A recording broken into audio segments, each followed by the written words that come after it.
So we're back, guys. Thanks for joining us again. We're here talking to a wonderful modern-day hero of the military. He said, "Just another soldier."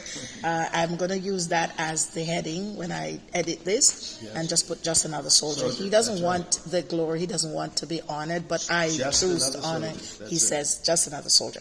So here is a little story he wants to share: why we should not highlight racism and put it as a flag.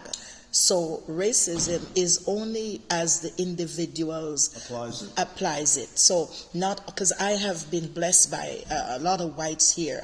They've made my life comfortable, and they've made my life great, and I interact with them in such a way. I have a young lady whose husband just dropped dead, and when she comes into the store, I hug her, we rock, we cry together. And she's white and I'm black. There's no race between us. Right. And so he's going to share a little story about when he was a baby. What happened, soldier?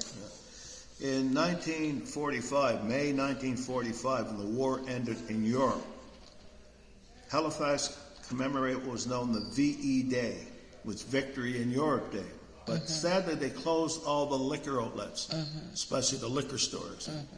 And what happened, the people of the military kind of went on a rampage. They didn't kill anybody, but what they would do, they would break into the liquor store, give the liquor out to anybody walking by, break into high-end stores that were closed, like fur coat companies. They would break into it and give it to people on the street walking by. They never hurt nobody. Hey? And again, in my case, I was 4 years old, and it was pouring rain when my mom and I left in a stroller, or in a carriage in those days. When we left, it wasn't raining, but about an hour or so later, it came down. A soldier came by. He had a rain cape on. A white soldier. A white soldier came by. He had a rain cape on. A rain cape only covered from your shoulders to your waist. He said, "Here, man, put this over your little guy. He's going to be soaking wet. And you too, man. Put this over him anyway." And my mom said, "Well, how about you?" He said, "No, ma'am, I'm okay." And he walked away, soaking wet in the rain. And I tell this to black youth: don't be the reverse of racist, white racists. Yes. There's an example. Can you imagine what racism was in Halifax, Nova Scotia in 1945? Yes. But just this white soldier, a black child and his mother, takes his protective coat on, a raincoat, not a raincoat, rain cape, a cape only it was, give it to that woman and her child and walk away soaking wet. Wow. That's great. But my mom said since that time, I always used to say, "Soldier, soldier, soldier." She said for some reason, after that took place, she wanted you to be a soldier. Not her, me. I would say to her, "Soldier, Mom, soldier." Soldier. Mom so that was your favorite word to say after that incident? She said. After that incident, I would be always saying to her when I was like 6, 7, 8, soldier. So you were destined to become a soldier. Yeah, it's strange. But she said, you never used that term until after that happened. You were only 4 years old when it happened. Wow. So that was your destiny. Yeah. She said, after that, you always say soldier, Mom, soldier. Soldier. The act of kindness is so powerful. It leaves an indelible mark on you, I see. Sure. I just wanted to add that footnote, eh? Yes. Yeah. Thank you so much, sir. And so we're wrapping up now, and maybe another time we can do a little more because time is against us. But I thank you for sharing. I'm happy you served and came out without a scratch, or were you ever wounded at any time? Luckily, no. I didn't sustain any. Some mental things, I can't help that. What you see. We've seen some awful things in 1967, especially 67. But how did you deal with those mental issues? Well, you're young. That helps you absorb it a bit. Okay. See, you're seeing these things when you're 25 or 27. It's not like you're seeing them if you're 67. Have you ever woke up in a cold sweat and screaming? I have at times. Luckily, I've been lucky. I know many who have served in my time, they hit it quite often. Uncompromised. I'm lucky. It's only occasion when I think of certain things that I seen or was part of, but I'm so glad that you know, you never hurt no one. You didn't have. Yeah. You were there That- to protect. That so But you that never has a done lot to anything do for with your anybody. conscience That's being right. clear, yeah. Sure. So what would be your final advice for young people, especially young black men in Nova Scotia and the world today, concerning the military? I know that they are short of men all the time because men are always dying at the front lines, ladies and too now. ladies I mean, ladies they're are full- yeah, they're ladies full are part of dying. the forces Yes, here. ladies Mine are would too. be to get their education and join as an officer. Join as an officer either in the Army, Navy, or Air Force. Okay, what- Multi-trades, get your full education and join the military. There are even plans that you can join under. Get your education and join the military. But get your education. Don't go in as a private or a sailor. Go in as an officer.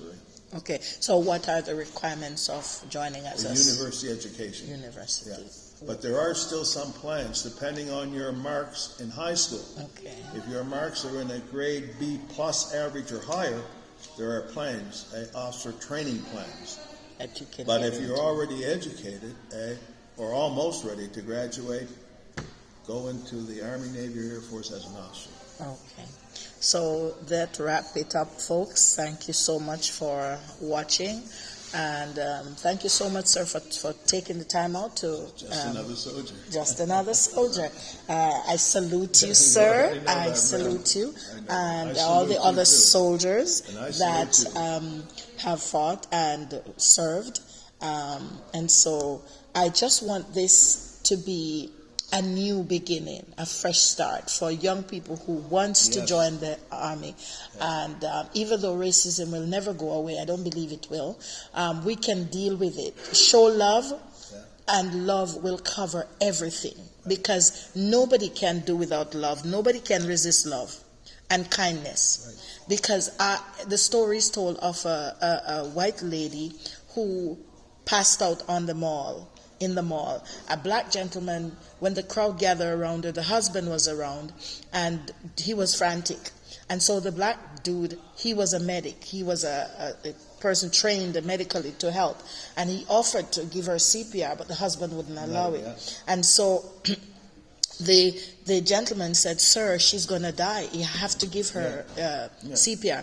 And so the gentleman was adamant, "You're not touching my wife." And so the people started to, defend the guy. He said he's his wife, but, it's his right to choose. But the guy was so forcibly, and so the guy pushed him away and administered CPR, brought the lady back. And then when he brought her back, somebody around her told her, "See, you didn't want the black guy to give her CPR, now she's alive." The woman ended up left him on the spot. She didn't want anything to do with him because she said, "You wanted me to die." You put your racism aside because it means life or death. So there are times in our lives where we have to put our feelings and differences aside for the common good of the whole race. Before you go, this is a footnote, as a footnote, Yes. that only one visible person served in the Canadian Navy during the Second World War. 1939 to 1945, only one black Canadian served. The only reason he served is because the good auspice of white people in Winnipeg wrote all levels of government, said, "Why aren't you letting colored people serve in the Navy?" And they allowed him to go into the band. This is not known in Canada, but only one visible. Now, that's got to be defined visible, because there's people who walk down the street that look obviously black. There are other people that walk down the street that obviously look white and are half black. Exactly. Okay? They're mixed. And so this is a footnote that Canada does not really expand on, that no visible, the skin color, no visible blacks served in the Canadian Navy from 1939 to 45, except a man in the band, thanks for the Christian white people of Manitoba, mainly around the Winnipeg area. So they vouched for that and Yes. made sure that it God happened. bless. God bless Yeah. them. Thank you, sir. You're welcome, And we are happy to still have you around, and I hope you'll be around for many, many more years to come, so that young people who wants to know more can meet with you and so get some knowledge and information. because we need this. There's not enough motivation for our young people from our seniors. Right. And so the seniors, and one thing I don't like is that after you've served, sacrificed, you are pushed aside, forgotten, and tucked into a little home somewhere and to waste away. And since I started this YouTube channel, I decided that I'm going to search for those men and women. I'm going to bring out their story. I'm going to record their story for the next generation that is coming up. And that is why I'm doing this. So thank you, YouTubers. Please like and subscribe and share as we continue on this journey of health, wealth, and happiness and going back to basics. We just went down the memory lane with our dear brother and a soldier. And he said, just another soldier. So we will call this series Just Another Soldier. That's right. So have a good day. Over and out. This is OJ. Peace.